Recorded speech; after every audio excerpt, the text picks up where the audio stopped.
मैं मानता हूं कि बाइबल अपने बारे में जो कहती है वह सत्य है कि संपूर्ण शास्त्र पवित्र है। यह प्रेरित है। यह शब्द का अर्थ है वास्तव में परमेश्वर द्वारा फूंका गया। 2 तीमुथियुस 3:16। और भले ही इस पुस्तक का सब कुछ बाइबल पवित्र शास्त्र है, कुछ ऐसे अंश हैं जहां आप अपने जूते उतारना चाहेंगे, क्योंकि आप पहचानते हैं कि आप जैसे कि पवित्र भूमि पर खड़े हैं। भजन संहिता अध्याय 22 उस प्रकार की पवित्र भूमि है। यह प्रभु यीशु मसीह की क्रूस पर मृत्यु के बारे में सबसे भावनात्मक और गहन भविष्यवाणियों में से एक है। अब आप इस महान भजन की आरंभिक पंक्ति को पहचान सकते हैं। यीशु इसे क्रूस से उद्धृत करते हैं, इसे लिखे जाने के 1000 साल बाद। वो कहते हैं, मेरे परमेश्वर तूने मुझे क्यों छोड़ दिया? प्रियजनों, मैं यह इंगित करना चाहता हूं कि क्रूस पर यीशु ने जो कुछ भी कहा वह न तो संयोगवश था और न ही अनियमित। वास्तव में यह भजन हमें कुछ अद्भुत अंतर्दृष्टियां देगा कि जब यीशु ने त्यागे जाने का अनुभव किया तो वह कैसा महसूस कर रहे थे अपने पिता द्वारा।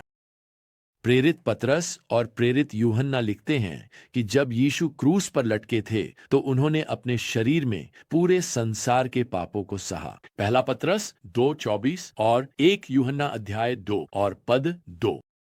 इस प्रकार उनका परमेश्वर पिता के साथ संगम टूट गया था। पिता ने मूल रूप से परमेश्वर पुत्र से पीठ मोड़ ली, क्योंकि यीशु हमारे पापों से जैसे भीग गए थे। अब यीशु ने एक मनुष्य के रूप में, पूरी तरह से मनुष्य के रूप में, लेकिन साथ ही अनंत परमेश्वर के पुत्र के रूप में भी कष्ट सहा। इसलिए वह आपके और मेरे सभी पापों के लिए बलिदान के रूप में भुगतान करने में सक्षम है, उस लकड़ी के वेदी पर जिसे हम क्रूस कहते हैं। भजन अब हमें यहां पद 6 में उस क्रूस पर चढ़ाए जाने के दृश्य पर ले जाता है और हम प्रभु को यह कहते हुए सुनते हैं, लेकिन मैं एक कीड़ा हूं और मनुष्य नहीं, मानव जाति द्वारा तिरस्कृत और घृणित लोगों द्वारा। अब एक यशायाह अपने महान अध्याय 53 में मसीहा की अस्वीकृति के बारे में बाद में लिखने जा रहे हैं, और वह लिखने जा रहे हैं वह मनुष्यों द्वारा तिरस्कृत और अस्वीकृत था। यहूदी और गैर यहूदी दोनों दुनिया ने मिलकर उन्हें मौत के घाट उतारने की साजिश रची। ये केवल यीशु अकेले नहीं थे। ये यहां पद 7 में यीशु और गैर यहूदी दोनों थे।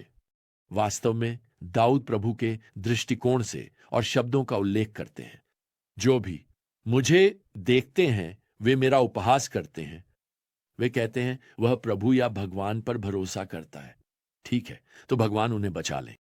ये समझें, मत्ती ने दर्ज किया कि मुख्य पुजारी, शास्त्री और बुजुर्गों ने उनका उपहास किया, कहते हुए वह भगवान पर भरोसा करता है, भगवान उन्हें बचा ले। वे क्या कर रहे हैं? ठीक है, वे भजन 22 को शब्दशः पूरा कर रहे हैं। मुझे पद 6 में इस अभिव्यक्ति पर वापस जाने दें, जहां प्रभु अपने बारे में कहते हैं, मैं एक कीड़ा हूं। यहां कीड़ा के लिए हिब्रू शब्द एक विशेष प्रकार के कीड़े को संदर्भित करता है, जिसे स्कारलेट कीड़ा कहा जाता है। यह शब्द एक रंग को भी संदर्भित कर सकता है। इसे यशायाह 1:18 में क्रिम्सन या निर्गमन अध्याय 25 पद 4 में स्कारलेट के रूप में अनुवादित किया जा सकता है। स्कारलेट कीड़ा खुद को एक पेड़ या लकड़ी के खंभे से जोड़ता है, तायकुर, और फिर अपने बच्चों को जन्म देता है। वे जन्म लेते हैं, लेकिन वह मर जाती है और उसका शरीर उनके लिए पोषण और आश्रय बन जाता है, जब तक कि वे खुद की देखभाल करने के लिए पर्याप्त बड़े नहीं हो जाते। और जब वह मरती में तो वे एक महिला होती है। जब वह मरती है तो उसके शरीर से निकला स्कारलेट तरल उसके बच्चों को दाग देता है। यह उस पेड़ पर भी एक क्रिम्सन दाग छोड़ता है जहां उसने खुद को जोड़ा था। वाह, यीशु का कितना शक्तिशाली चित्रण है। वह इस शब्द को चुनते हैं जब वह शास्त्र के पाठ को प्रेरित करते हैं, ताकि क्रूस पर चढ़ाई के बारे में बात की जा सके। उनका क्रिम्सन लाल खून उस क्रॉस को दाग देता है, लेकिन यह हमें भी ढक लेता है ना? जैसे हम भगवान के बच्चे बन गए। कितना महान चित्रण है। अब डेविड उस शारीरिक दर्द के बारे में लिखते हैं जो प्रभु ने अनुभव किया। जैसे वह यहां पद 14 में लिखते हैं, मैं पानी की तरह बह गया हूं और मेरी सारी हड्डियां उखड़ गई हैं। मेरा दिल मोम की तरह है, यह मेरे सीने के भीतर पिघल गया है। मेरी ताकत एक मिट्टी के बर्तन की तरह सूख गई है। एक मिट्टी का बर्तन एक टूटा हुआ टुकड़ा होता है जो पूरी तरह से सूख चुका होता है। डेविड यहां पद 15 में जारी रखते हैं, मेरी जीभ मेरे जबड़ों से चिपक गई है। आप जानते हैं, सब कुछ के ऊपर यीशु को अत्यधिक प्यास लगी थी, यही वो वर्णन कर रहे हैं। मार्क का सुसमाचार हमें बताता है कि यीशु को शराब की पेशकश की गई थी, अध्याय 15 में मिर्र के साथ मिलाई गई। अब यह एक प्रथागत पेय था। यह क्रूस पर चढ़ाने के समय सहानुभूति के रूप में पेश किया जाता था, लेकिन यीशु ने इसे नहीं पिया। क्यों?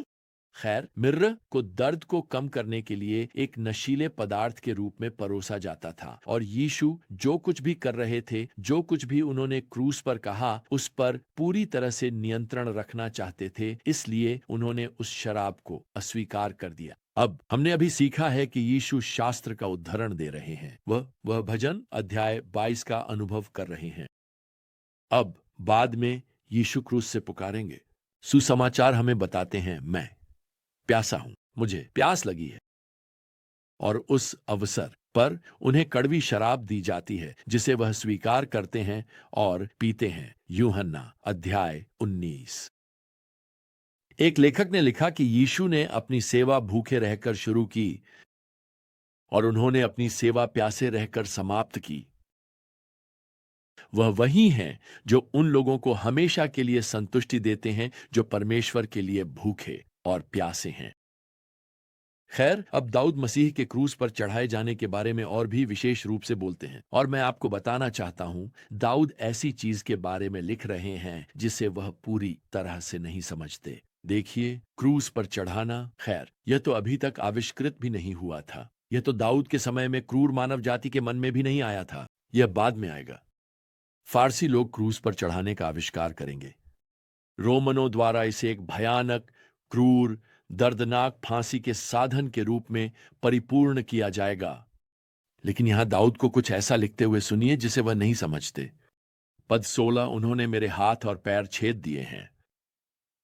सुनिए प्रिय, यह दाऊद के साथ कभी नहीं हुआ। यह दाऊद के दिनों में नहीं हुआ। यह भविष्यवाणी है। यह दाऊद के पुत्र मसीहा के लिए आरक्षित है, जिनके हाथ और पैर क्रूस पर ठोके जाएंगे। अब इसके साथ दाऊद यहां पद 18 में लिखना जारी रखते हैं। इसे सुनिए, वे मेरे वस्त्रों को आपस में बांटते हैं और मेरे कपड़ों के लिए चिट्ठियां डालते हैं। क्या यह परिचित लगता है?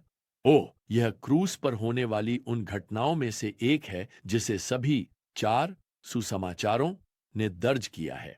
क्यों? क्योंकि यह इतनी अद्भुत भविष्यवाणी की गवाही देता है, जो भजन संहिता 22 तक जाती है, कि यीशु भविष्यवाणी किए गए मसीहा थे।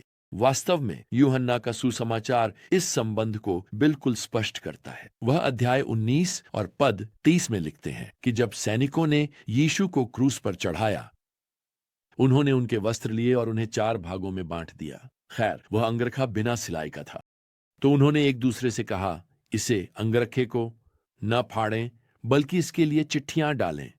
यह शास्त्र को पूरा करने के लिए था, जो कहता है, उन्होंने मेरे वस्त्रों को आपस में बांट लिया और मेरे कपड़ों के लिए चिट्ठियां डाली। प्रिय, आप इसे नजरअंदाज नहीं कर सकते। आप इसे नजरअंदाज नहीं कर सकते। यीशु मसीहा ने क्रूस पर कष्ट सहा और मरे, जैसा कि बाइबल ने पहले से बताया था, ताकि आपके और मेरे पापों का प्रायश्चित और क्षमा हो सके।